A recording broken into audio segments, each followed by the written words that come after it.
If you're having trouble understanding what's happening in the Middle East right now, you're not alone. There's a lot to keep track of. I think understanding this one piece of the story is really important to understanding the whole thing. Time to go.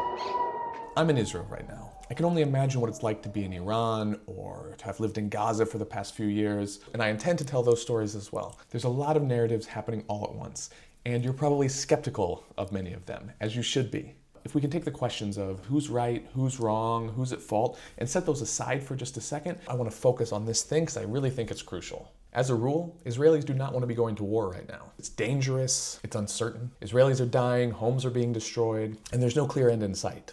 But the second point I want to make is the one I think most people don't often see, is that for Israelis, doing nothing isn't really an option either. Let me explain. Israel's enemies don't believe in Israel's right to exist. Now, you've probably heard that expression a million times, Israel's right to exist, recognize Israel's right to exist. But understanding what that actually means is really relevant. Israel is fighting an enemy that doesn't believe that they should exist.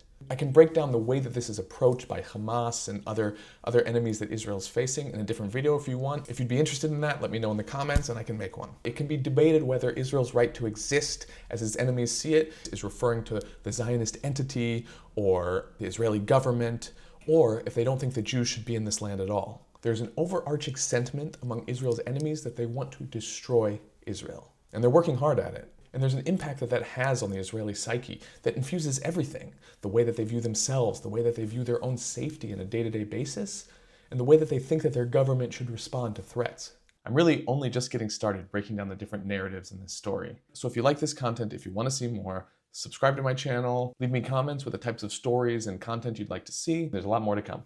We can debate the Israeli-Palestinian conflict and the moral questions that it raises forever. But for now, you can just understand this, that for Israelis, they view this as a battle for survival. And it may not seem that way because Israel has incredible military technology, because they have the backing of the US, because we've been watching them completely decimate their enemies over the past almost 2.5 years. But understanding this is crucial if you want to understand this conflict. And if you want me to break this down even more, because as usual, it's incredibly nuanced, I'm happy to in another video. For now, I just plug something into ChatGPT, and I'd encourage you to do the same. Make the best case for why Iran is an existential threat to Israel. And then I made another prompt. Make a case against. And I did the same in Perplexity. Even when I challenged both platforms to make a stronger case against this premise, the counter arguments it came up with were more about how imminent the threat was and if it's truly existential because of Israel's superior military. Iran is plausibly a severe, persistent, and escalating strategic threat, but existential can be argued as too strong. Most people in the West are not in a situation where their country's militaries are actively defensive day in and day out. And Israelis don't want to find out what happens if they let their finger off the gas. So why do I think this point is so important? Because it's central to the Israeli side of the conflict. And no matter what your stances are on the conflict and on what's happening in the Middle East right now, understanding this is crucial if we want to bring about a better future. Because it's all about story, and resolving conflicts is all about reaching a mutual understanding where all parties feel like they get what they need out of the situation.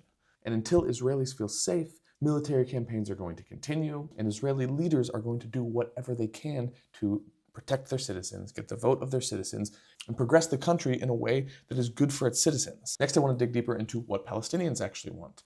And hopefully I'll get the chance to speak with some Iranians, and I'm really working on that.